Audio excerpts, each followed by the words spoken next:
Teman-teman, apa yang terlintas di benak kalian saat saya menunjukkan bendera yang satu ini? Bagi banyak orang, simbol ini bukan hanya tentang sebuah negara, tetapi tentang penjajahan, pengusiran, dan penderitaan yang berlangsung selama puluhan tahun. Bagaimana sejarahnya bisa sampai seperti ini? Mari kita bahas soal kependudukan Israel di tanah Palestina. Sebelum tahun 1917, Palestina adalah wilayah di bawah kekuasaan Kesultanan Utsmaniyah, dihuni oleh mayoritas Arab Muslim, serta komunitas Yahudi dan Kristen yang hidup bertoleransi, berdampingan, tanpa ada permusuhan. Namun, segalanya berubah ketika Inggris mengeluarkan deklarasi Balfour. Bagaimana Inggris bisa memiliki wewenang untuk mengatur wilayah yang sebelumnya berada di bawah kekuasaan Kesultanan Utsmaniyah? Jawabannya terletak pada perjanjian Sykes-Picot pada tahun 1916, sebuah kesepakatan rahasia antara Inggris dan Prancis yang bertujuan membagi wilayah Timur Tengah setelah kemungkinan kekalahan Utsmaniyah dalam Perang Dunia I. Dalam perjanjian ini, Palestina direncanakan berada di bawah administrasi internasional. Setelah perang berakhir dan Utsmaniyah runtuh, Liga Bangsa-Bangsa secara resmi memberikan mandat kepada Inggris pada tahun 1922 untuk mengelola Palestina, dengan tujuan mempersiapkan penduduk lokal menuju pemerintahan sendiri.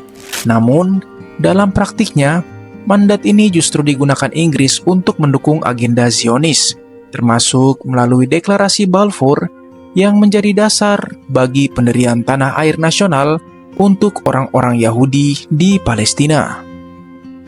Pada 2 November tahun 1917, Menteri Luar Negeri Inggris Arthur James Balfour mengirimkan surat kepada Lord Rothschild, yaitu tokoh komunitas Yahudi Inggris yang menyatakan dukungan Inggris terhadap pendirian tanah air nasional bagi bangsa Yahudi di Palestina.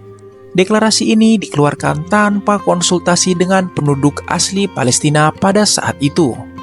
Setelah Perang Dunia I, sebagai penguasa mandat, Inggris memiliki wewenang administratif atas wilayah tersebut, termasuk dalam hal imigrasi dan kebijakan tanah.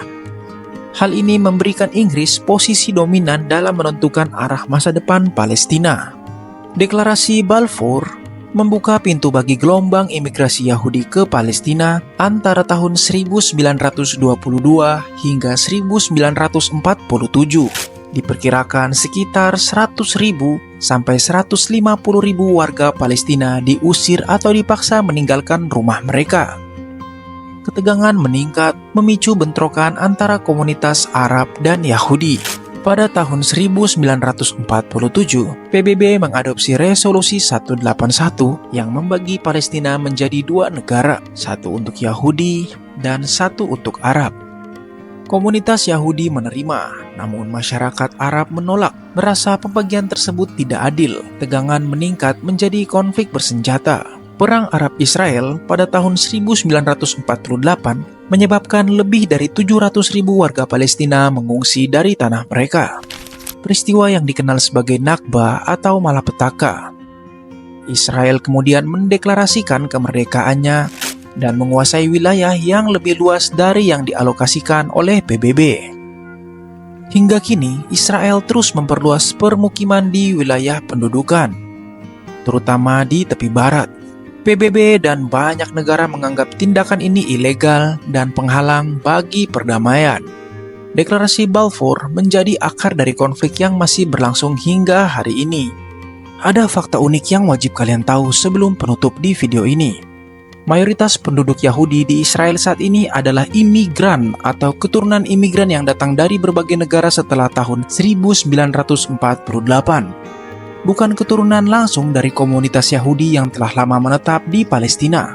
Contohnya, Perdana Menteri Israel, Benjamin Netanyahu, yang lahir di Tel Aviv pada tahun 1949. Ayahnya adalah Benzion Netanyahu yang lahir di Warsawa, Polandia, dengan nama asli Benzion Milewkowski. Dari namanya saja, kita bisa mengetahui bahwa ia berasal dari keluarga Yahudi Askenazi Eropa Timur. bukan dari komunitas Yahudi yang telah lama tinggal di Palestina. Setelah pindah ke Palestina pada tahun 1920, keluarga Milekoski mengganti nama mereka menjadi Netanyahu, yang berarti Tuhan telah memberikan dalam bahasa Ibrani.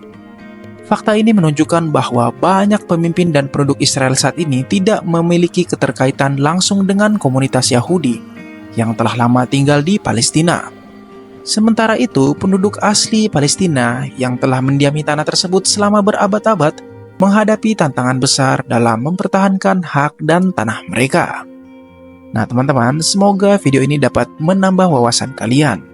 Jangan lupa like dan subscribe.